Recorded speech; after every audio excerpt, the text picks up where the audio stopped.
boils and ghouls. Welcome to another Round the Clock Bright segment. My name is Kimberly, and today I am going to be reviewing the 2011 film Megan is Missing. So this film has been hyped up for the past, about a couple weeks now on TikTok and on some group pages that I've been following with horror movies. I've been seeing this just popping up everywhere.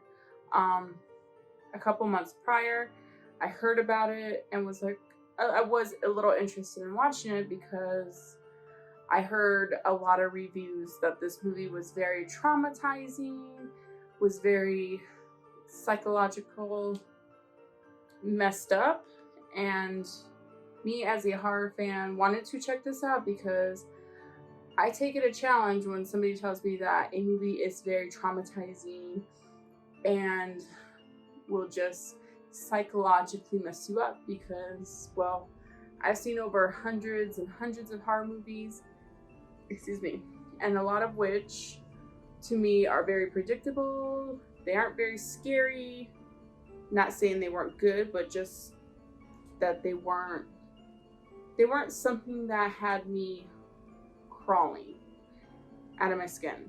And there has been a few movies that has done that and turned out to be very good, but unfortunately for this film, I can't really say that because as I dive into this film and talk about it, you'll see why my opinion on this film differs from other movies that psychologically messed with my head, films such as Hereditary and Midsommar. So here it is, the 2011 film, Megan is Missing. So Megan is Missing is pretty much a found footage film. You pretty much have these two teenage girls, about 14, 15 years old, who are like the best of friends, and they meet this guy on the internet, which they buy into his lies and his leering to get them to come out to where they meet, and he pretty much kidnaps them and tortures them. So that is pretty much what this film is about. And I'm pretty sure you guys can see why a lot of people thought it was very traumatizing. Well, not so much traumatizing, but a little bit messed up. And yeah, so my opinion on this movie, I did not like this movie for many reasons. One of which, the first hour and 20 minutes, maybe.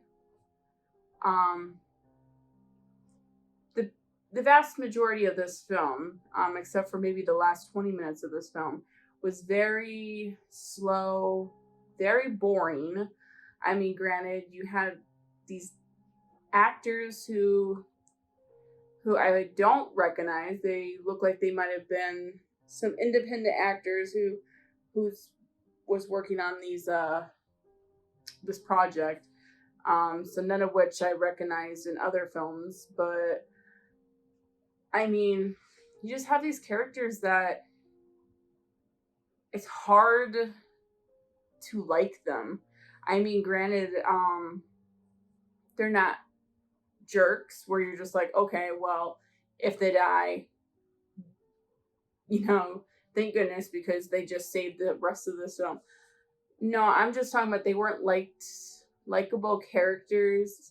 I just couldn't be emotionally invested in these characters. You had the character who played Megan, and she just came off as this it kind of brought me back to my middle school, high school days where you just got this one girl who is very popular.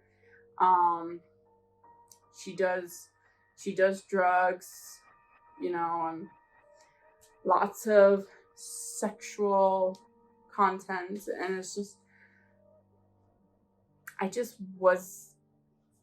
it was just hard for me to invest in these characters. Just personality. The actors didn't bring the type of emotions for the characters to be liked, and that really bums me out, because one thing I like to see in any film is to have at least one character that you can be emotionally invested in, and I just couldn't with any of them.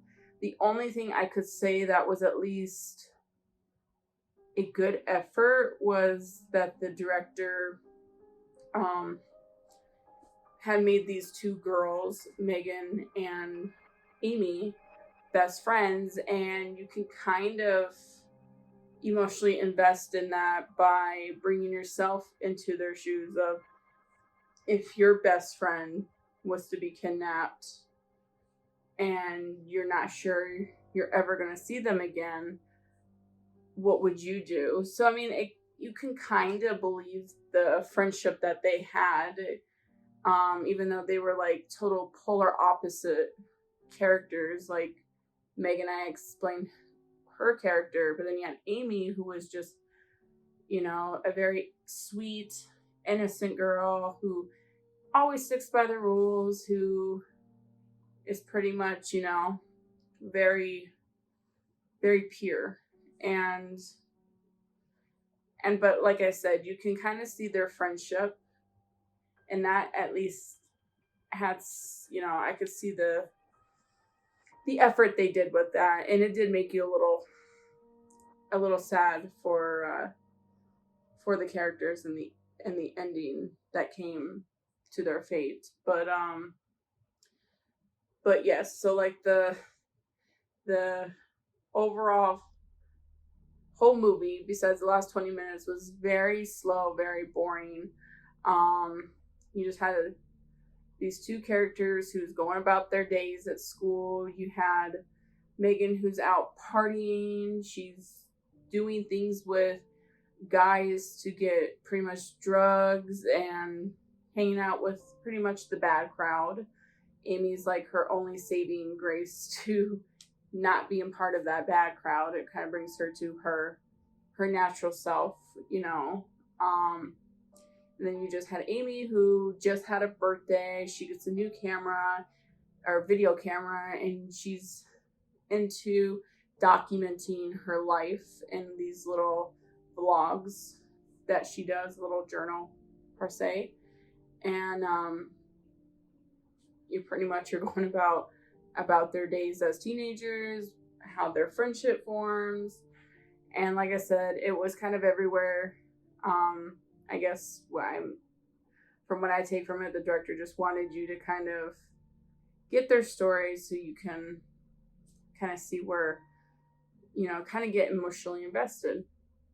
Then later on, Megan runs into a friend who knows this guy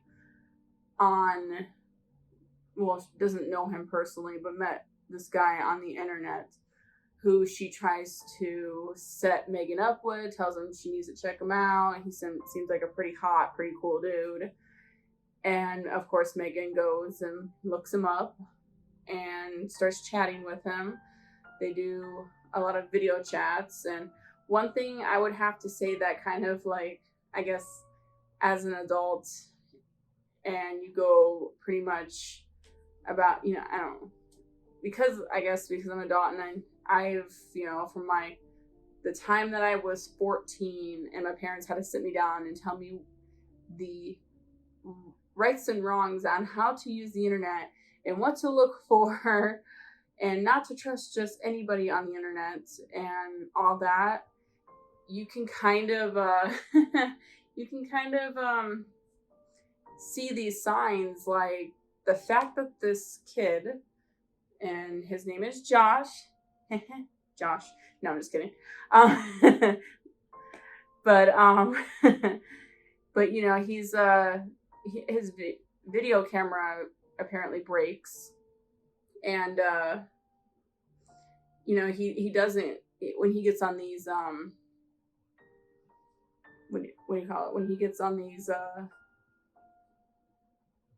I'm trying, these video chats. Sorry, I'm like completely blanking. When he gets on like the like FaceTime and he starts video chatting with Megan, he explains that his video camera his video, or the video portion broke, and he can't be on video, which is like a super red flag. Like in this day and age, either it's almost like watching Catfish. Like, who doesn't have a phone that has a video camera?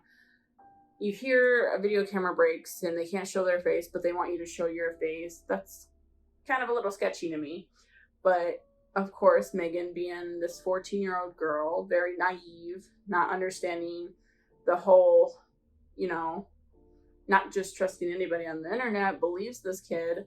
She kind of has a, you know, ends up kind of, I wouldn't say falling for him, but kind of end up very interested in him. So when he finally, you know, breaks down to her that he wants to meet her, you know, she's like, yeah, that'd be cool. They try to meet up the first time at a party, but this kid pretty much dodges her. And when she gets back on FaceTime with him, that either that night or the next day,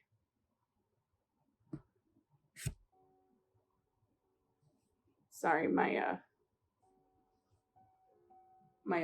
low battery thing came up on my phone. But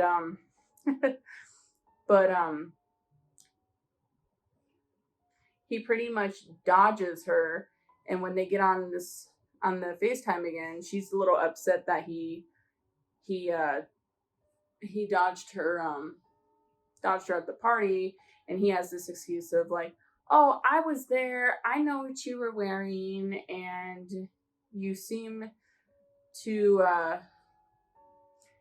be a pretty cool girl. I just was very shy. Number 2 red flag.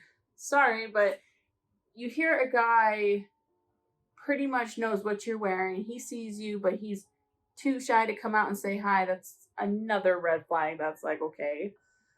I mean, I don't know. Maybe not for some. Maybe that's not a sign that some might get, but it does for me. It would just make me have a very eerie feeling, and I'm just like, no, pass. But they made plans to meet up again, and he tells her he wants to meet up with her behind the diner. Red flag number 3. Why would you want to meet why would you say behind a diner? Unless it's some kind of, you know, person whose intentions are to kidnap you, because quite frankly, I'd be like, okay, why can't we meet in the diner? Why can't we meet in the front by the car or something? Like, that just seems too weird. So that was red flag number 3. But she agrees to it. She's like, okay, that's cool.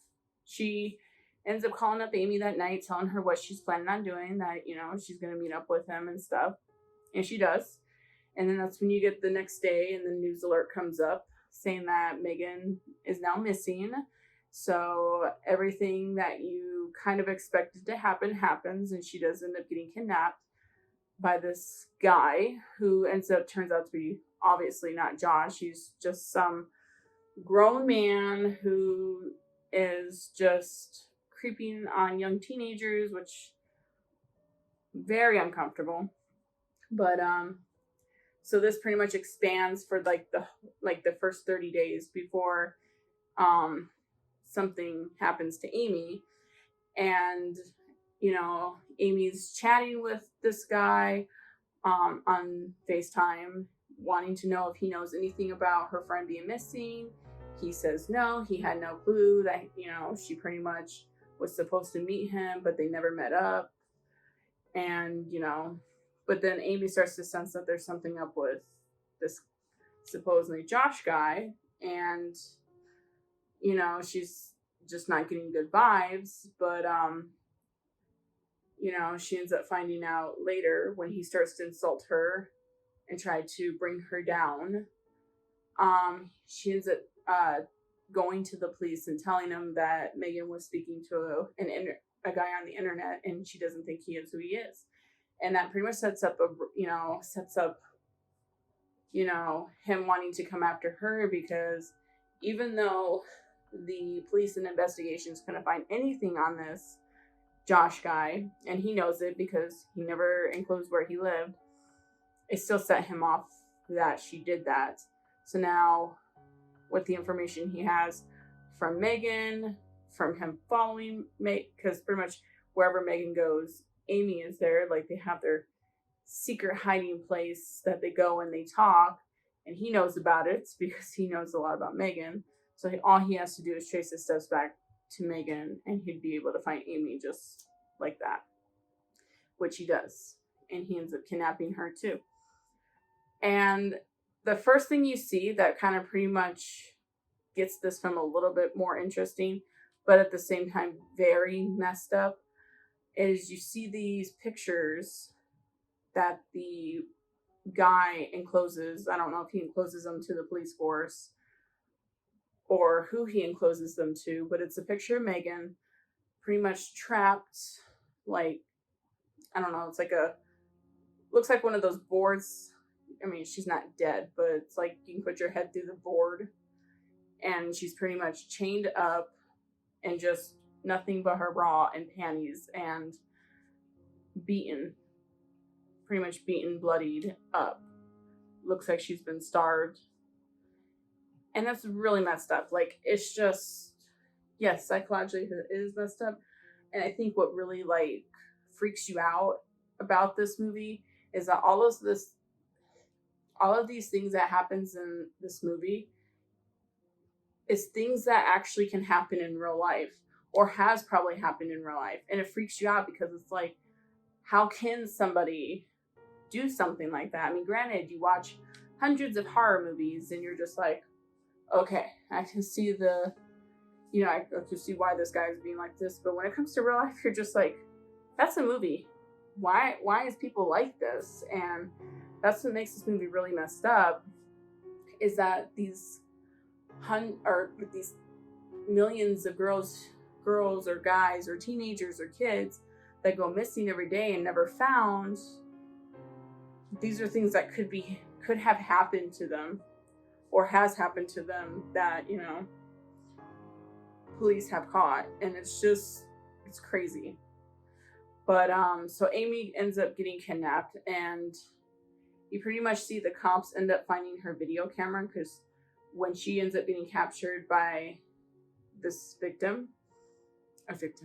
this guy, the villain, she was vlogging her update on Megan, and if they were ever gonna find her. So he pretty much takes the camera with him. But later you see that the cops end up finding this camera, and they find 20 minutes of footage that was never seen before. And it's because this guy pretty much videos everything that happens to Amy, and it's messed up because it dives into what happened to her. And one of the scenes that kind of really, it made me feel very uncomfortable, and I just couldn't watch it because it was just that bad. And it takes a lot for me to just turn my head and be like, I can't watch this, you know, in horror movies, because I've seen blood, guts, a head chopped off, you know, all that, you know. But was the fact that he ends up raping her, and it was, I mean, you didn't see anything in that aspect. It was, you know, pretty much, you know, you just kind of heard it. It was insinuated. Still very uncomfortable. I just could not watch it. It was just that bad. You know, no. So, I mean, I'm not going to spoil too much on what happens at the very end in case you're interested in watching this and you haven't seen it. But all I'm going to say is this movie isn't hyped up, or isn't as hyped up as it should be. I thought it was going to be like an interesting watch. Like I said, most of it was very boring, very slow. And then that last 20 minutes, when it did pick up, it wasn't, I wouldn't say it was interesting, but it was very messed up. And it just made you feel very empty and like, whoa, at the end, because to think that these things actually happen, and it's crazy. But I think I will say, and I do give credit to the director for his intentions and why he did this film. So I saw that the reason the director made a film like this was to pretty much send a message out to teenagers that you can't trust everybody on the internet, and that if you do, and it's not the person that they're saying they are, this is what could happen. This has been stuff that has happened to millions of teenagers and kids, and it was a strong message that he sent out to them. And granted, for any teenagers that would, like, that's in the good age range to watch it, because I mean, as a parent, I wouldn't let my teenager watch it. I mean, maybe if my teenager was sitting there talking to somebody they shouldn't be, or they don't know on the internet, and they're not getting my message across when I explain it to them, then like, hey, watch this, because after they watch this, I'm pretty sure they would not want to be talking to anybody like that on the internet. But I wouldn't, me as a teenager and my parents talking to me, that's all it took for me to kind of realize that, the internet's it's not always a safe place. But yes, so rating this movie a 1 out of 10, I'm definitely going to give it a 2. Like I said, the 1% would be the fact that the director's effort into getting us to be emotionally involved, that these two girls were really good friends, and the fact that he was trying to send a message out to young teenagers that it's not safe. But those are the only two things, because it stunk, and that's a mild way of putting it. It just stunk.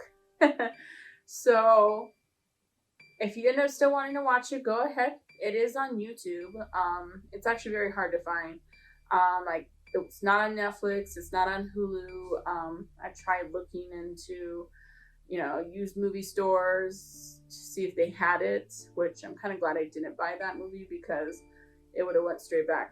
Because, like I said, I collect horror movies, but I don't let horror movies that stink. But yes, that is my review on the 2011 film Megan is Missing. Unfortunately, it was not what I was expecting, and it was not the greatest. But I can at least say I gave it a chance. I hope you all have a wonderful day. Enjoy the cool weather. Snuggle up. Watch some horror movies. Tell us what movies you would like for us to review next. If you have not subscribed to our channel, definitely subscribe. We bring content weekly for your entertainment. And stay spooky. Bye.